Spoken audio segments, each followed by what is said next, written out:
Hello అండి, నమస్తే. Welcome to విజయ మా ఊరు ఆడియో బుక్స్ ఛానల్. నేను విజయలక్ష్మిని. నవల స్రవంతిలో యండమూరి వీరేంద్రనాథ్ గారి ఆఖరి పోరాటం నవల ఆడియోగా వినిపిస్తున్నాను కదా. మరి ఈరోజు ఆఖరి పోరాటం నవల ఆడియో 6వ భాగం వినిపించబోతున్నాను. కథలోకి వెళ్లే ముందు ఒక చిన్న రిక్వెస్ట్ అండి. ఆడియో పూర్తిగా వినండి, నచ్చితే గనక తప్పకుండా లైక్ చేయండి. మరి అలాగే ఇలాంటి ఇంట్రెస్టింగ్ నవలలు ఇంకా వినాలంటే తప్పకుండా మన ఛానల్ని సబ్స్క్రైబ్ చేసుకోండి. సబ్స్క్రైబ్ చేసుకున్న వెంటనే వచ్చే బెల్ బటన్ కూడా క్లిక్ చేసి ఆల్ నోటిఫికేషన్ మీద క్లిక్ చేస్తే మీకు తప్పకుండా నా ఛానల్ అప్డేట్స్ అన్ని నోటిఫికేషన్ ద్వారా తెలుస్తాయి. మరిక కథలోకి వెళ్ళిపోదాం పదండి.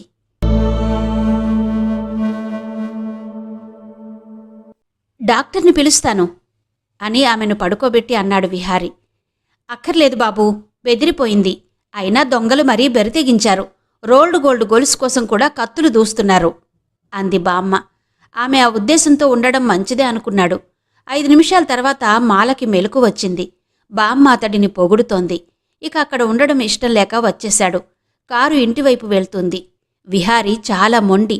ఇంకొకరైతే 5 నిమిషాల క్రితం జరిగిన సంఘటనకు బెదిరిపోయుండేవాడు. అసలతను దాని గురించి ఆలోచించటం లేదు. ఎడమ చేతి క్రింద మోకాళ్ల కింద భాగం, కుడి చెయ్యి పట్టుకున్న భుజాల మెత్తదనం, ఇంట్లోకి ఆమెను తీసుకొస్తున్నప్పుడు ఛాతీకి తగులుతూ హత్తుకున్న జఘనం అతడిని ఊపిరి సలపకుండా ఉక్కిరిబిక్కిరి చేస్తున్నాయి. మాటిమాటికి పెదాల మీద చిరునవ్వు కదులుతోంది. అతడింటికొచ్చేసరికి వర్ధనమ్మ అతడి గురించి ఎదురు చూస్తోంది. మెడ మీద రక్తపు చార ఆమెకు కనబడకుండా జాగ్రత్త పడ్డాడు. నీకోసం ఎవరో వచ్చారా, హాల్లో కూర్చున్నారు చాలాసేపటి నుంచి అంది. అతడు హాల్లోకి వచ్చాడు. మీరేనా విహారీ అడిగారు. అవును, మీరెవరు? మీకోసం గంట నుంచి చూస్తున్నాను సార్. అక్కడ వాళ్ళందరూ కూడా మీకోసం వెయిట్ చేస్తున్నారు. మీరు వస్తే బయలుదేరదాం. ఎవరు వెయిట్ చేస్తున్నారు? విస్మయంగా అడిగాడు విహారీ. ముఖ్యమంత్రి గారు. అంతరాత్రి ముఖ్యమంత్రి తన కోసం వెయిట్ చేస్తూ ఉండడం అతడికి విస్మయంగా అనిపించింది. దానికన్నా ఎక్కువ థ్రిల్లింగ్గా ఉంది. 5 నిమిషాల తర్వాత అతడికి పిలుపొచ్చింది. ఛాంబర్లో చీఫ్ మినిస్టర్ ఒక్కరే ఉన్నారు. వెళ్లి ఎదుటి కుర్చీలో కూర్చున్నాడు విహారీ. కొంచెంసేపు మామూలు విషయాలు మాట్లాడి, సాయంత్రం నువ్వు చెప్పిందంతా కరెక్టే కదూ అన్నారాయన. విహారీ ఆశ్చర్యాన్ని అణుచుకుంటూ, అక్షరాల నిజం. నేను చెప్తే మీరెవరూ నమ్మకపోవడం దురదృష్టం అంటూ ఆ తర్వాత తన మీద జరిగిన దౌర్జన్యాన్ని గురించి కూడా చెప్పాడు. We are sorry. అతడి మెడ మీద కత్తిగీతను చూస్తూ అన్నారు ముఖ్యమంత్రి. వాళ్ళు అందుకు తెగించిన వాళ్లే. పోతే వాళ్లలో నా సీనియర్ సహచరుడు సూర్యారావు కూడా ఉండడం విచారకరం. రాజకీయమంటే తెర వెనుక చాలా భాగోతాలు జరుగుతాయి. కాని మరీ పదవి కోసం పసిపిల్లల్ని చంపే స్టేజ్కి ఈ రాజకీయ స్వార్థాలు దిగజారిపోతాయని ఊహించలేదు అన్నాడు ముఖ్యమంత్రి. నేను చెప్పిందంతా నిజమని నమ్ముతున్నారా కనీసం మీరైనా అడిగాడు విహారీ. నేనే కాదు, సిబిఐ డిపార్ట్మెంట్ మొత్తం నమ్ముతోంది. అతడు తల్లమునకలయ్యేంత ఆశ్చర్యంతో, మరి నేను చెబుతూ ఉంటే అందరూ నన్ను పిచ్చివాడిని చూసినట్టు చూశారు అన్నాడు ఇరిటేటింగ్గా. ఆ విషయమే డిప్యూటీ చీఫ్ మిస్ ప్రవల్లికని కనుక్కున్నాను. నువ్వు చెప్పిందంతా అక్షరాలా నిజమని ఆమె ధృవీకరించింది. మరెందుకలా మౌనవ్రతం పట్టిందట వెటకారంగా అడిగాడు విహారీ. విహారీ, నేనీ రాష్ట్రానికి ముఖ్యమంత్రిని. ఈ రాష్ట్రం గురించిన వ్యవహారాల్ని చూడ్డం మాత్రమే నా బాధ్యత. ఆమె చెప్పిందాన్ని బట్టి ఇదంత చిన్న విషయం కాదు. దీని వెనక ఒక అంతర్జాతీయ ముఠా, ఇంటర్నేషనల్ మాఫియా ఉంది. అయితే అది స్మగ్లర్ల గ్యాంగ్ కాదు. మతం, సెంటిమెంట్ మీద ఆడుకుంటున్న గ్రూప్కి నన్ను తొలగించి సూర్యారావును ముఖ్యమంత్రి చేయడం అనేది చాలా చాలా చిన్న విషయం. వాళ్ల సహచరుడు సరదాగా అడిగితే ఈ పనిని బహుమతిగా ఇవ్వబోయారు. అంత పెద్ద ముఠా అన్నమాట అది. ఈ ముఠా గురించి, ఈ జరిగిన దాని గురించి ఇప్పుడే అరగంట సేపు మాట్లాడాను. ఎవరితో? మన ప్రధానమంత్రితో. విహారీ ఊపిరి బిగబట్టాడు. ఏమన్నాడాయన అన్నాడు. నేనే దీన్ని పెద్ద సమస్య అనుకున్నాను. కాని ప్రధానమంత్రి దీనికన్నా 10 రెట్లు పెద్ద ప్రమాదాన్ని ఊహిస్తున్నారు. మతం అనే ఆయుధంతో ఆ స్వామి దేశాన్ని కబళించబోతున్నాడు. ఒక మతానికి చెందిన కనీసం 50 కోట్ల మంది అతని వెనక అండగా నిలవబోతున్నారు చెప్పారు ముఖ్యమంత్రి. ఇంపాసిబుల్ అన్నాడు విహారీ. ఆయన విషాదంగా నవ్వాడు. నేను కనీసం అన్న పదాన్ని ఉపయోగించాను. అంటే తక్కువలో తక్కువ అన్నమాట. నువ్వు గమనించే ఉంటావు. వేరే ఏ మతపు దేవుడినైనా నువ్వు ఒక్క మాటను చీల్చేస్తారు. అదే మన గురించైతే ఎంత అవహేళనైనా చెయ్యొచ్చు. ఇతర మతస్థుల చట్టాన్ని మార్చడానికి కోర్టు కూడా భయపడుతుంది. మన దేశంలోని మనకు లేని ఎన్నో సదుపాయాలు మిగతా వారికున్నాయి. దాన్ని క్యాష్ చేసుకుంటే ఎంతో మందిలో ఆవేశాన్ని రెచ్చగొట్టవచ్చు, వారి అండ సంపాదించవచ్చు. కానీ లాజికల్గా ఆలోచిస్తే లాజిక్, మతం, ఆచారం వీటి ముందు లాజిక్ పనిచెయ్యదు. రాజస్థాన్లో సతిని నువ్వు సపోర్ట్ చేస్తే 55% ఓట్లు లభిస్తాయి. భర్త చచ్చిపోతే అతడితో పాటు భార్యను తగలబెట్టడమేంటి, నాన్ సెన్స్ అనంటే 45% లభిస్తాయి. మన దేశంలో అనేంటి, మనుషుల్లో మతతత్వం ప్రపంచమంతా అలాగే నిండి ఉంది. దీన్ని జాగ్రత్తగా గమనించాడు స్వామి. ప్రజాస్వామ్య ప్రభుత్వాల్ని ఇరుకున పెట్టడానికి అతి పదునైన ఆయుధాల్ని రెండింటిని ఆ విధంగా ఉపయోగించబోతున్నాడు. ఒకటి మతం, 2 టెర్రరిజం. ఉగ్రవాదుల్ని ఆ విధంగా ఉపయోగించి తన మతస్థుల్ని వరుసగా చంపుతాడు. అది వేరే మతం వాళ్ళు చేస్తున్నారు అని అపోహ కలిగిస్తాడు. ఒక సుప్రభాత సమయాన ఫలానా మతం వారిని దేశం నుంచి వెళ్లగొట్టే వరకు నేను నిరాహార దీక్ష చేసి ప్రాయోపవేశం చేస్తున్నాను అని ప్రకటిస్తాడు. ప్రజల సపోర్టు ఎవరికి లభిస్తుంది? నిశ్చయంగా స్వామికే. అంతకుముందే ప్రజలు తమ మతం వారికి జరిగిన అన్యాయాల్ని చూశారు. కాబట్టి అతడిని తమ పరిరక్షకుడిగా ఆరాధించడం మొదలు పెడతారు. ఈ దేశానికి స్వామి తప్ప మరో అధినేత లేడన్న అభిప్రాయానికి వచ్చేస్తారు. అధికారంలో ఉన్న ప్రభుత్వం నువ్వన్న లాజిక్ ప్రకారం మైనార్టీ వర్గాలకు రక్షణ కల్పించాలి. కానీ అది సాధ్యమేనా? కుతకుత ఉడికే మతతత్వం ముందు ప్రజాస్వామ్యం నిలవదు. సరిగ్గా ఇదే స్వామి ప్లాన్. 2-3 సంవత్సరాలు అకుంఠిత దీక్షతో డిప్యూటీ చీఫ్ శోధించి తయారు చేసిన వివరాలివి. విహారికిచ్చిన అపాయింట్మెంట్ టైం అయిపోయినట్టు సెక్రటరీ వచ్చి గుర్తు చేశాడు. అతడిని వెళ్ళిపోమ్మన్నట్టు సైగ చేసి విహారి వైపు చూశారాయన. నిన్ను పిలిపించడానికి ప్రత్యేక కారణమేమీ లేదు. సామాన్య పౌరుడివి అయినా నీ అంత సివిక్ సెన్స్ ఉన్న వ్యక్తిని నేనీ మధ్యకాలంలో చూడలేదు. నువ్వు చెప్తూ ఉంటే అందరిలాగా ఇదంతా సూర్యారావుకి వ్యతిరేకంగా ప్రతిపక్షాలు ఆడిస్తున్న నాటకమేమో అనుకున్నాను. కానీ అసలు సంగతి తర్వాత తెలిసింది డిప్యూటీ చీఫ్ ద్వారా. ఆమె ఎందుకని మరప్పుడు అబద్ధం చెప్పింది? అడిగాడు విహారి. చీఫ్ మినిస్టర్ జవాబు చెప్పకుండా బజర్ నొక్కి ప్రవల్లిక ఇక్కడే ఉంది అన్నాడు. అటెండర్ ఆమె కోసం వెళ్ళాక ఆ క్షణమే గాని ఆమె నిజం చెప్పి ఉంటే ఆ కాన్ఫరెన్స్ హాల్ తునాతునకలైపోయి ఉండేది. బాంబ్ బ్లాస్ట్లో ఒక్కరం కూడా మిగిలి ఉండేవాళ్లం కాదు. ఏం జరిగిందో కనీసం పత్రికల వాళ్లకి చెప్పడానికి కూడా అన్నారాయన. విహారి దిగ్భ్రాంతుడయ్యాడు. కొన్ని విషయాలు, అవి ఎంత చిన్న విషయాలైనా ఊహకందవు. తను మరీ చిన్నపిల్లవాడిలా ప్రవర్తించాడు. ఆవేశం తప్ప మరేమీ లేదు తనకి. తనకన్నా కనీసం 5 ఏళ్ల చిన్నదైన ప్రవల్లిక ఆలోచించిన పాటి కూడా తను ఆలోచించలేకపోయాడు. అనంతానంత స్వామి బలంతో పోల్చుకుంటే అక్కడున్న సెక్యూరిటీ చాలా చిన్నది. అసలు విషయం ఏమిటో బయటకు రాకుండా సజీవ సమాధి అయిపోయేవారు. మరిప్పుడు నేను చెప్పిన విషయాల మీద మీరు ఎంక్వైరీ చేస్తారని వాళ్లకు అనుమానం రాదా? అడిగాడు విహారి. వస్తుంది, కానీ మేమేమీ చెయ్యలేమని వాళ్లకు తెలుసు. పసిపిల్లల హత్యకి అనంతానంత స్వామికి సంబంధం ఉందని నేనంటే నాకు పిచ్చెక్కింది అనుకుంటారు ప్రజలు. స్వామిని మీరేం చెయ్యలేకపోవచ్చు, కానీ సూర్యారావు మీ క్యాబినెట్లో మంత్రి కదా అన్నాడు విహారి. ముఖ్యమంత్రి మాట్లాడలేదు. విచారాన్ని, నిస్సహాయతని సూచించే ముడత ఒకటి ఆయన నుదుటి మీద తేలింది. పక్క డ్రాయర్ తెరిచి ఒక కవరు బల్లమీద పెట్టాడు. ఇదేంటో ఊహించగలవా? అడిగారాయన. సారీ, తెలీదు. మంత్రివర్గం నుంచి రాజీనామా చేస్తున్నట్టు సూర్యారావిచ్చిన ఉత్తరం. బలమైన కెరటం వచ్చి మొహానికి తగిలినట్టయింది విహారికి. ఆయన చెప్పడం ప్రారంభించాడు. ఈరోజు జరిగిన సంఘటన తన మనసుని కలచివేసిందని, తన మీద అనవసరమైన అభాండం పడినాక తను ఇక పదవిలో కొనసాగలేనని సూర్యారావు రాజీనామా సమర్పించాడు. అతడికి తన వంతు 2-3 దినపత్రికలున్నాయి. రేపు అవన్నీ అతడి నైతిక ప్రవర్తనని పొగుడుతూ వ్రాస్తాయి, ఆకాశానికెత్తేస్తాయి. ప్రజలదేముంది? పత్రికలు జనాభిప్రాయాన్ని చాలా సులభంగా మార్చగలవు. అతడికి ముఖ్యమంత్రి పదవి ఆఫర్ చేసింది నేనే. అతనేం అడగలేదు. ఆ విషయాన్ని హెడ్లైన్స్గా పెడతాయి. అటువంటివాడు రాజీనామా చేశాడనగానే సానుభూతి అతడి మీద వెల్లువలా పొంగుతుంది. సరి అయిన చోట నా మీద దెబ్బ కొట్టాడు. స్వామి మీద గాని, అతడి మీద గాని నేనే రకమైన విమర్శ చేసినా అంటూ ఆయన ఆగి నెమ్మదిగా పూర్తి చేశాడు. వెంటనే మా మంత్రివర్గం కూలిపోతుంది.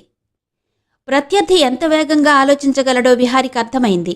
ఆ తెలివితో పోల్చుకుంటే తను ఎంత దిగువన ఉన్నాడో కూడా తెలిసింది. అతడి మనసు వ్యాకులమైంది. సామాన్య మానవుడు కలలో కూడా ఊహించలేని సాలెగూళ్ళు ఇవి. మరిప్పుడేం చేయబోతున్నారు? అడిగాడు. నేను చెయ్యగలిగిందేమీ లేదు. చెప్పానుగా, కేవలం ఒక రాష్ట్రానికి ముఖ్యమంత్రిని నేను. ఇది దేశానికి సంబంధించింది. ప్రమాదం పొంచి ఉంది. వచ్చే ఏకాదశి నుంచి స్వామి తన కార్యకలాపాలకు తుది రూపం ఇవ్వడానికి ముహూర్తం నిర్ణయించాడని మాత్రం సిబిఐ రిపోర్టిచ్చింది. వాళ్ల అంచనా కరెక్ట్ అయితే సరిగ్గా నెల రోజుల్లో దేశం అతడి చేతుల్లోకి వెళ్ళిపోతుంది.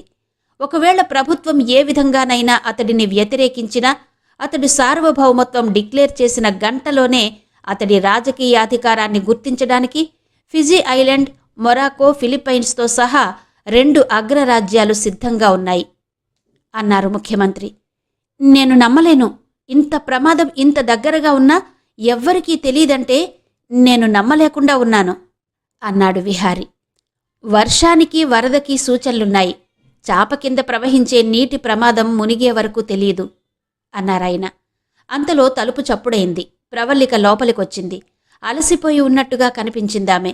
విహారి మనసులో ఏదో తెలియని ఆప్యాయత కలిగింది. ఎంతో దగ్గరగా అనిపించింది. బహుశా అతను చేసుకున్న అపార్థం వల్ల కావచ్చు. వాళ్ళిద్దరూ మాట్లాడుకోవాలనుకుంటున్నారని గ్రహించి అతడు లేచాడు. బయటకు వెళ్లబోతూ, ఒక్క ప్రశ్న అడగవచ్చా అన్నాడు. ప్రవల్లిక, ఆయన అతడి వైపు చూశారు. నన్నెందుకు పిలిపించారు? ఇదంతా నాకెందుకు చెప్పారు అన్నాడు విహారి.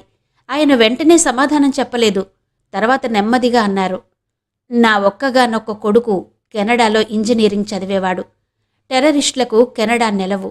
వాళ్ల మీటింగ్లో బాహాటంగా ఎదిరించినవాడు అతడొక్కడే. సామాన్యులెప్పుడూ భయపడతారు. మనసులోది బయటకు చెప్పరు. కొంతమంది మాత్రమే తమకు సంబంధం లేకపోయినా నిజాయితీగా ఎదురు తిరుగుతారు, అధర్మాన్ని వ్యతిరేకిస్తారు. నా కొడుకు అలాగే ప్రాణాలు వదిలాడు. నీలో అతడి పోలికలు కనబడ్డాయి. అందుకే పిలిపించాను అన్నారు ముఖ్యమంత్రి. అతడు ప్రవల్లిక వైపు చూశాడు. అతడినే చూస్తున్న ఆమె కళ్ళు తిప్పుకుంది.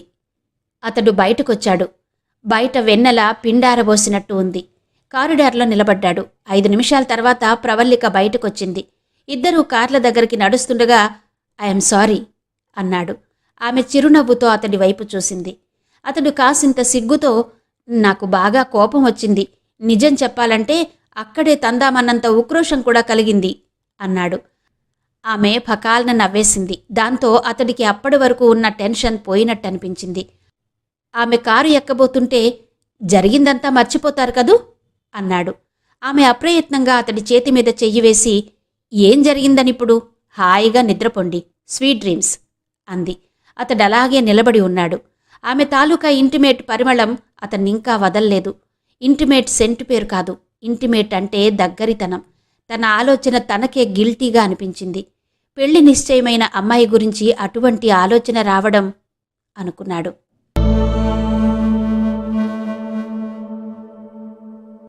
ఆ మరుసటి రోజు 4:50కి అతడికి ఫోన్ వచ్చింది. హలో, నేనంటే నిన్న ఫోన్ చేసిన అమ్మాయిని. ఓ, నువ్వా? ఏంటి, గుర్తుపట్టేశారా? నిన్న కలిశాంగా. కరెక్ట్. నిన్న నీకు భయం వేసిందనుకుంటాను. కొద్దిగా కాదు, బాగా. ఎందుకు నీకంత భయం? అందులో సగం నటనే. అది తెలుసుకోలేక పైకి కనబడేదంతా నిజమని మీలాంటి అర్భకులు నమ్మేస్తూ ఉంటారు. ఏంటి, అర్భకులా? మరి లేకపోతే? మీకన్నా అదేదో నవల్లో హీరోయే నయం. ముక్కు మొహం తెలియని అమ్మాయిని పట్టుకున్నాడు. నేను మాత్రం వరుసగా ఫోన్లు చెయ్యను, మ్యాక్సిమం మరొక్కసారి అంది. ఫోన్లో ఇలా చెలరేగిపోతావు, ఎదురు పడితే అలా వణికిపోతావెందుకు? ఎదురుగా చెప్పలేనంత భయం ఉంటేనే ఇలా ఫోన్లలో చెప్తారు మహానుభావా. నువ్వు చెప్పలేదు, నేనే చెప్పాననుకో. అయినా చెయ్యి పట్టుకోగానే వణికిపోతావు కదా. దాన్ని వణుకు అనరు, కంపనం అంటారు. మై గాడ్, చెయ్యి పట్టుకుంటేనే స్నానం చేసే అమ్మాయేనా ఇలా మాట్లాడుతుంది? అమ్మాయిలు స్నానం చెయ్యరని మీకేదో దురభిప్రాయం ఉన్నట్టుందే. అవతల నుంచి నవ్వు. స్నానం చేసిన మాట నిజమే గాని అలా స్నానం చేయడానికి ముందు మీరు పట్టుకున్న చేతిని 16,832 సార్లు ముద్దు పెట్టుకున్నాను అంది అవతలి కంఠం. విహారి చప్పున లేచి, నేను కాగలేను, ఇప్పుడే వస్తున్నా అన్నాడు. అతడిలో ఆవేశం కన్నా తనని ఇంత ఏడిపిస్తూ కనిపించినప్పుడు అమాయకత్వం నటించే ఆ అమ్మాయి మీద పీకల వరకు కోపం ఉంది. అటో ఇటో తేల్చేయాలనుకున్నాడు. చూడు బాబు, చాలామంది అమ్మాయిలు మొహానికి వేసుకున్నట్టే మనసుకి కూడా మేకప్ వేసుకుంటారు.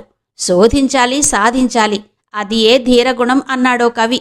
అందుకే శోధన లేదు, సాధన లేదు, రేపు చెప్తా నీ పని అన్నాడు విహారి. రేపటి వరకు ఎందుకు? ఈరోజు సరిగ్గా 6ంటికి ప్రేమ్నగర్ జంక్షన్ దగ్గరకొస్తే నలుగురి ముందు నిజంగా ముద్దిస్తా అంది ఆ కంఠం. విహారి అదిరిపడి, అంత ధైర్యం ఉందా అన్నాడు. వచ్చి చూడు తెలుస్తుంది. అన్నట్టు నన్ను గుర్తుపట్టగలవో లేదో, కేవలం 2 నిమిషాలే ఉంటా, పోతే వైట్ డ్రెస్లో ఉంటాను. ఫోన్ కట్ అయింది. ఏ డ్రెస్సు లేకపోయినా గుర్తుపట్టగలను. ఫోన్ కసిగా పెట్టేశాడు అతను. ఆ సాయంత్రం 6కి అతడు ప్రేమ్నగర్ జంక్షన్లో టంచన్గా వెయిట్ చేశాడు. రోడ్డు రష్గా ఉంది. సునాదమాల 2 నిమిషాల పాటే ఉంటానంది. ఆ టైం చాలు. అతడు 4 వైపులా చూస్తూ రెడీగా ఉన్నాడు. రోడ్డు మీద ఆడవాళ్లెక్కువ లేరు. గుడిగంటలు మోగుతున్నాయి. దూరంగా చర్చి కనబడుతుంది. కాన్వెంట్లో నుంచి పిల్లలు ఎన్సీసీ ముగించుకుని వస్తున్నారు. మరోపక్క నర్సు క్వార్టర్స్ ఉన్నాయి. చర్చిలో నుంచి నన్స్ కనబడుతున్నారు. అతడు నిటారుగా అయ్యాడు. గుళ్ళో నుంచి బామ్మలు కూడా తెల్ల చీరల్లో వస్తున్నారు. 2 నిమిషాల్లో అక్కడంతా తెల్లదనం పరుచుకున్నట్టు అనిపించింది. అతడు ఉక్కిరిబిక్కిరయ్యాడు. 13 ఏళ్ల ఎన్సీసీ అమ్మాయిల నుంచి 60 ఏళ్ల ముసలివాళ్ల వరకు అందరూ తెలుపే ఆ గుంపులో. అతడి తీక్షణమైన కళ్ళు గుర్తుపట్టాయి. తెల్ల చీరలో వస్తోంది. అయితే వస్తున్నది సునాదమాల కాదు, బామ్మ. చేత్తో కొబ్బరి ముక్కలు పట్టుకొస్తోంది. అతడు ఆవిడ దగ్గరికి వడివడిగా వెళ్ళాడు. బాగున్నావా బాబూ అంది. బావున్నానండి, మీ అమ్మాయి బావుందా? బావుంది నాయనా. అతడు కోపాన్ని అణుచుకుంటూ, మీరు ప్రతిరోజు ఈ టైంకి గుడికొస్తారా అని అడిగాడు. అబ్బో, ఇంత దూరం నేనెక్కడ రాగలను నాయనా? నిన్న జరిగిన దానికి మా మనవరాలు బెదిరిపోయి దేవుడికి మొక్కుకుందట. అది తీర్చడానికి నన్ను పంపింది. కొబ్బరికాయ కొట్టి వస్తున్నాను అంది బామ్మ. సునాదమాల తననెంత గొప్పగా ఫూల్ని చేసిందో అతడికి అర్థమైంది. రేపు మీ అమ్మాయికి కాలేజీ ఉందా అండి? ఉంది నాయనా. ఏమలా అడుగుతున్నావు? అబ్బే ఏం లేదు, వెళ్ళొస్తానండి. అతడు విసురుగా వచ్చి కారులో కూర్చుని స్టార్ట్ చేశాడు. వేగంగా అక్కడి నుంచి పోనిచ్చాడు. అతడు పావుగంట సేపు కారులో కూర్చుని అటూ ఇటూ చూడడాన్ని, తరువాత గుడివైపు వెళ్లడాన్ని ప్రవల్లిక దూరం నుంచి చూస్తోంది. అతనెవరో ముసలావిడితో మాట్లాడడం గమనించింది. ఎందుకో అర్థం కాలేదు. అతడు కోపంగా వెళ్ళిపోయాక చేతిలో బైనాక్యులర్స్ పక్క సీట్లో పడేసి తనలో తను నవ్వుకుంటూ కారు స్టార్ట్ చేసింది. ఆమె తెల్ల చీరలో ఉంది.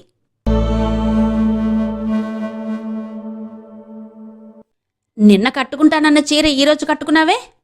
సునాదమాల అదిరిపడి చేతిలో పుస్తకాలు వదిలేసింది. అప్పుడే కాలేజీ వదిలారు. అమ్మాయిలు గుంపుగా వస్తున్నారు. ఈరోజు అటో ఇటో తేల్చుకుందామనొచ్చాను నిక్కచ్చిగా అన్నాడు విహారి. ఆ అమ్మాయి వణికే చేతులతో పుస్తకాలు ఏరుకుంటూ, ప్లీజ్ నన్ను అల్లరి పెట్టకండి అంది. ఏంటి అల్లరి పెట్టేది? నువ్వు చాలా గొప్పగా నటించగలవని ఒప్పుకుంటున్నాను. ముందు మట్టిబుర్ర అనుకున్నాను, కాదని నిరూపించావు.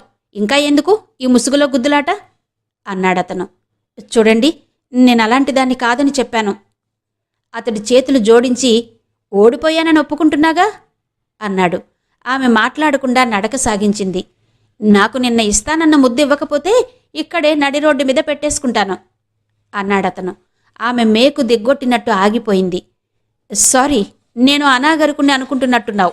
నా ఉద్దేశం ఫోన్ చేస్తుంది నువ్వేనని నాకు తెలిసిపోయినట్టు చెప్పడమే. నా బరువెంతో చెప్పినప్పుడే తెలిసింది అన్నాడు. ఆమె తెల్లబోయి, బరువు చెప్పానా అంది. బరువు చెప్పలేదు?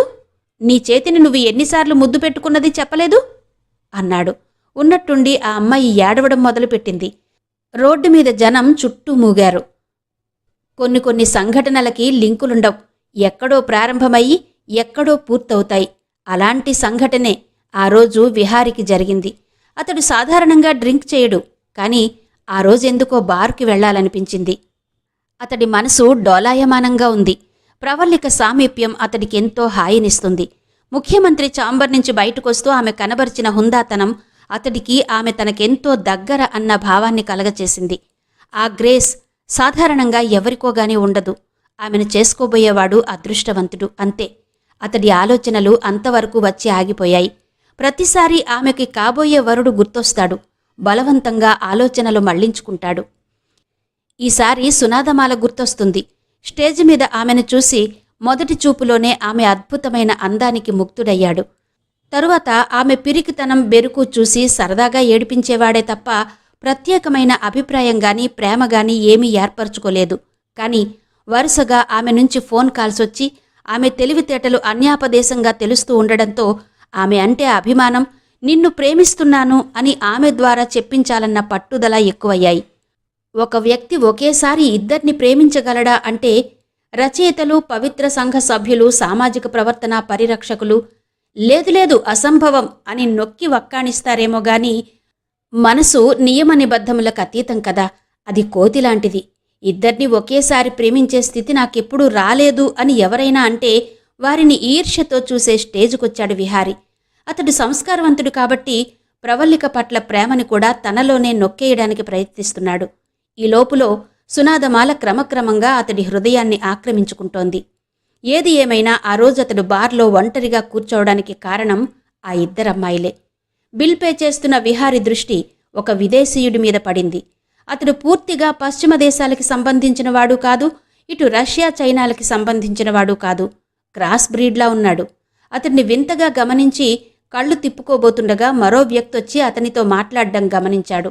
ఆ వ్యక్తిని చూసి విహారి అదిరిపడ్డాడు. అడవిలోకి తమని తీసుకెళ్లిన టెర్రరిస్టుల్లో ఒకడతను. తను కనబడకుండా స్తంభం చాటు నుంచి వాళ్ల మాటలు వినడానికి ప్రయత్నించాడు. మాటల సందర్భంలో ఆ విదేశీయుడి పేరు వినబడింది. అది మరో షాకు. అతడి పేరు రామోన్ హర్సాసే. విహారికి పేపర్ నాలెడ్జ్ ఉంది.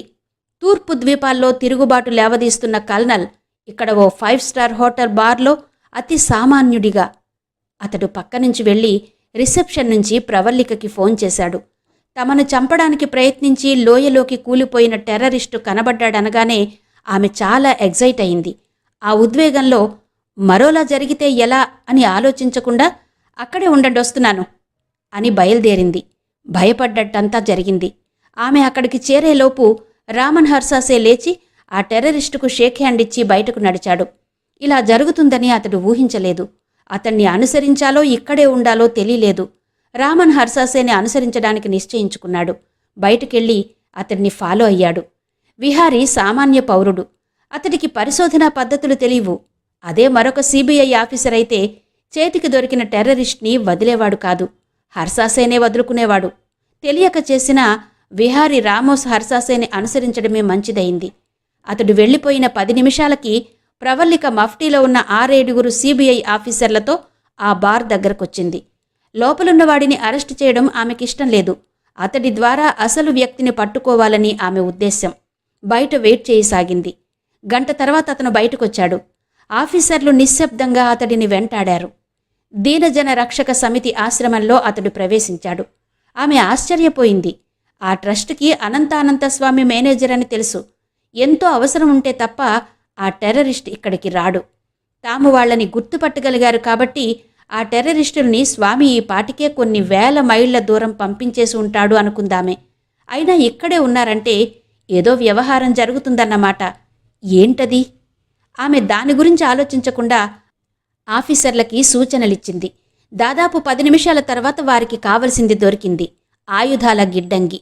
చిన్నది. 1,00,000, 2 లక్షలు విలువ చేసే ఆయుధాలుంటాయి. వలయాకారంగా చుట్టుముట్టి 2 నిమిషాల్లో దాన్ని వశపరుచుకున్నారు. ప్రతిఘటన ఏమీ లేదు. టెర్రరిస్టు తప్పించుకున్నాడు. అయినా ఆమె పెద్దగా విచారించలేదు. స్వామికి వ్యతిరేకంగా సాక్ష్యం దొరికింది. అది చాలు. ఇన్ని సంవత్సరాల శ్రమ ఫలించబోతుంది. ఇన్ని సంవత్సరాల పగ నెరవేరబోతుంది. ఆమె ఢిల్లీకి ఫోన్ చేసి హోమ్ మినిస్టర్కి పరిస్థితి వివరించింది. ఆయన ఈ వార్త విని ఎంత కదిలిపోయాడంటే నిమిషం సేపు మాట్లాడలేదు. మీరు చెబుతున్నది నిజమేనా? నిజం సార్. ఈ అనుమానం నాకెప్పటినుంచో ఉంది. ఇప్పటికి రెడ్ హ్యాండెడ్గా దొరికాడు. అక్కడెవరైనా సరెండర్ అయ్యారా? 4-5 బైరాగులు దొరికారు. వారి నుంచి నిజం చెప్పించాలి. జాగ్రత్తగా హ్యాండిల్ చేయండి. ఆమె మనసులోనే ఆయనకి కృతజ్ఞతలు తెలుపుకుంది. పొలిటికల్గా ఒత్తిడి లేకపోతే ఎంతైనా చెయ్యొచ్చు. అప్పటికప్పుడు అరెస్ట్ వారెంట్ తయారు చేయించి స్వయంగా ఆఫీసర్లను తీసుకుని స్వామి దగ్గరకు వెళ్ళింది. అతడి విశాలమైన భవంతి దీపాలతో అలంకరించబడి ఉంది. స్వామి తన భవంతి ముందు ప్రాంగణంలో ఉపన్యసిస్తున్నాడు. మనిషికి కావలసిన ఆధ్యాత్మిక చింతన గురించి ఆయన వివరిస్తున్నాడు. అశేష ప్రజలు భక్తితో వింటున్నారు. ఆమె సరాసరి స్టేజ్ దగ్గరకు వెళ్లి అరెస్ట్ వారెంట్ చూపించింది. మరొక ఆఫీసర్ సంకెళ్లు వేశాడు. జనంలో కలకలం రేగింది. జరిగిందేంటో వారికి చెప్పడం భావ్యమని భావించి ఆమె మైక్ తీసుకుని ఆయుధాలు దొరికిన వైనం, స్వామి అసలు స్వరూపం అంతా చెప్పింది. ప్రజలు దిగ్భ్రాంతులై విన్నారు. వారు కలలో కూడా ఊహించలేని విషయం అది అయినా తమ ఆరాధ్య దైవం అలా చేశాడంటే నమ్మలేకుండా ఉన్నారు. ఆ సభలో గాఢమైన నిశ్శబ్దం ఆవరించింది. స్వామి మొహంలో మార్పులేదు. నిర్వికారంగా చూస్తున్నాడు. ఇన్నాళ్లకి నీ మీద పగ తీర్చుకునే అవకాశం దొరికింది. ఇంకే శక్తి నిన్ను రక్షించలేదు, పద అంది ప్రవల్లిక. ఇంకో నిమిషంలో వర్జ్యం పోతుంది, అంతవరకు ఆగగలవా బాలిక? స్వామి అన్నాడు. అరెస్టికి కూడా వర్జమేంటి, నడు. గ్రహాల్ని నిర్లక్ష్యం చేస్తే చింతిస్తావు అంటూ స్వామి స్టేజి దిగాడు. సరిగ్గా అప్పుడే ఒక ఆకస్మిక సంఘటన జరిగింది. ఒక వ్యక్తి 40 సంవత్సరాలున్నవాడు పరిగెత్తుకు వచ్చి స్వామి కాళ్ల మీద పడ్డాడు. రక్షించండి స్వామి, రక్షించండి. ఏమిటి నాయనా, ఏం జరిగింది? పోలీసులు అరెస్టు చేస్తున్నారు స్వామి. దేనికి? మీ ఆశ్రమంలో పెట్టమని నాకు కొన్ని ఆయుధాలిచ్చారు. అవి అక్కడకు తీసుకెళ్లి పెట్టకపోతే ఏదో ఒక నేరం మోపి సంవత్సరాల తరబడి జైల్లో ఉంచుతామన్నారు అన్నాడతను. జనంలో ఒక్కసారిగా కలకలం రేగింది. స్వామి చెయ్యి ఎత్తగానే క్రమంగా ధ్వనులు తగ్గాయి. లేనాయనా, మనుషుల్లో పాపం పెరిగినట్టే ఆ పాపాన్ని అణిచే నెపంతో ఖ్యాతి పెంచుకోవాలని కూడా కొందరు అధికారులు అనుకోవడంలో తప్పులేదు. పరమ పూజ్యము శాంతివనము అయిన ఆశ్రమంలో ఆయుధాలు పెట్టమని, నిష్కళంక చరితుడైన స్వామి మీద అపనింద వెయ్యమని ప్రోత్సహించింది ఎవరు నాయనా? ఆ వ్యక్తి అటూ ఇటూ చూశాడు. అతని దృష్టి ప్రవల్లిక మీద పడింది. ఈమె స్వామి అన్నాడు ఒక్కసారిగా. ఒక ఉప్పెన వచ్చి ఢీకొన్నట్టయింది ప్రవల్లికని. స్వామి తాలూకా ఎత్తులు ఇంత వేగంగా అనూహ్యంగా ఉంటాయని ఊహించలేదు. తోటి ఆఫీసర్లు కూడా విస్తుపోయారు. తమ కళ్ల ముందే బైరాగులు గజగజ వణుకుతూ పరుగెత్తి పట్టుబడడం చూశారు. అయినా ఇప్పుడు వాళ్లు కూడా ఎదురు తిరుగుతారు. తమకేం తెలీదంటారు. కేవలం స్వామిని నొటోరియస్గా చేయడానికి సిబిఐ చేసిన చర్యగా దీన్ని పత్రికలు వ్రాస్తాయి. పత్రికలు స్వామి చెప్పిన మాటలు వినక తప్పదు. దీంతో చూస్తూ చూస్తూ ఏ ప్రభుత్వం ప్రజల నుంచి దూరం అవడానికి సిద్ధపడుతుంది? డిపార్ట్మెంటు మీద చర్య తీసుకోక తప్పదు. స్వామి అన్నాడు, ప్రజలు శాంతి స్వరూపులు, భగవత్ స్వరూపులు. వారు ఉద్రేకం చెందితే నువ్వెక్కడ ఉంటావో తెలుసుకో బాలిక. నేను క్షమించినా ప్రజలు క్షమించరు నిన్ను అంటూ ఇండైరెక్ట్గా ఏం చెయ్యాలో ప్రజలకు చెప్పాడు. ఆవేశం ఆనకట్ట దాటడానికి ఒక్క గొడ్డలి పొట్టు చాలు. జనం విరుచుకుపడ్డారు. ఎవరో అరటిపండు విసిరారు, మరొకరు బత్తాయి పండు, ఇంకెవరో మరింత ముందుకొచ్చి చెప్పు విసిరారు. క్షణంలో అక్కడంతా తొక్కిసలాట. వ్యతిరేకంగా సాక్ష్యం చెప్పినవాడు జనంలో కలిసిపోయాడు. ఆఫీసర్లు నిస్సహాయంగా ఉండక తప్పలేదు. అంతా క్షణాల్లో జరిగిపోయింది. స్టేజి కింద పైమెట్టు మీద ఆమె పడి ఉంది. ఆమె చెంపకి చెప్పు తాలూకా ఒక మేకు గుచ్చుకుని బుగ్గ మీద రక్తం కారుతోంది. ఒక అరటిపండు తాలూకా గుజ్జు ఆమె జుట్టుకి వికృతంగా అంటుకుని ఉంది. బలంగా తగిలిన బత్తాయికాయ వల్ల నుదురు ఎర్రబడింది. జనం ఆమెను చంపేసేవారే.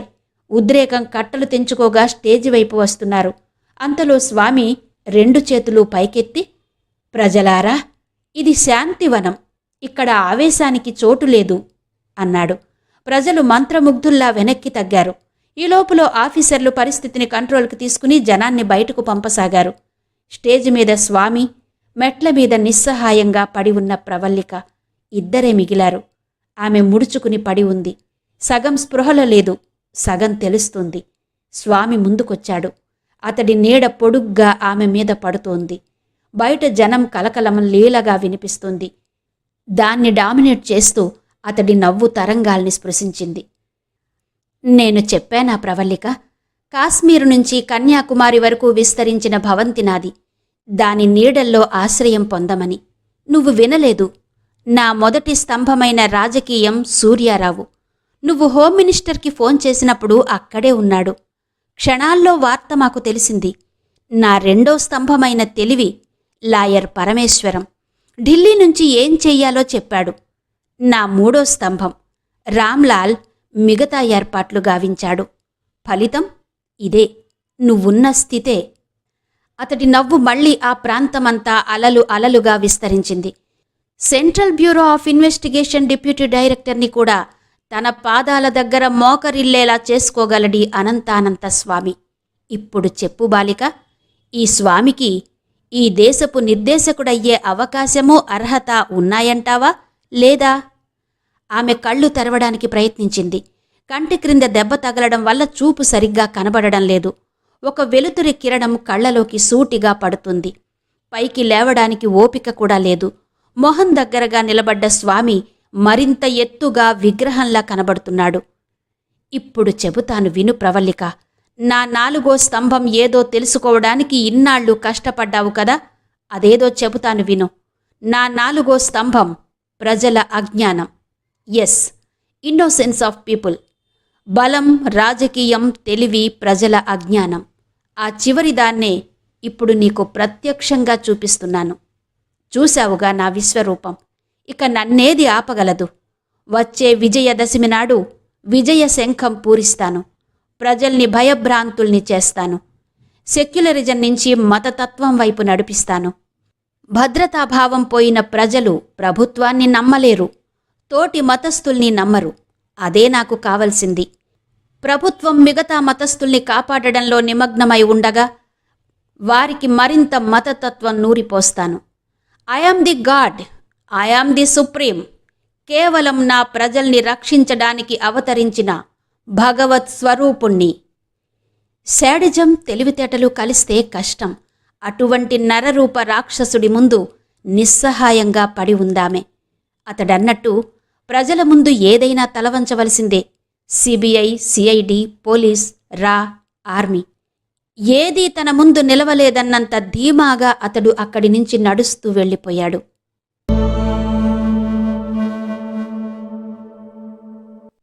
ఇంతవరకు యండమూరి వీరేంద్రనాథ్ గారి ఆఖరి పోరాటం నవల 6వ భాగం విన్నారు కదా.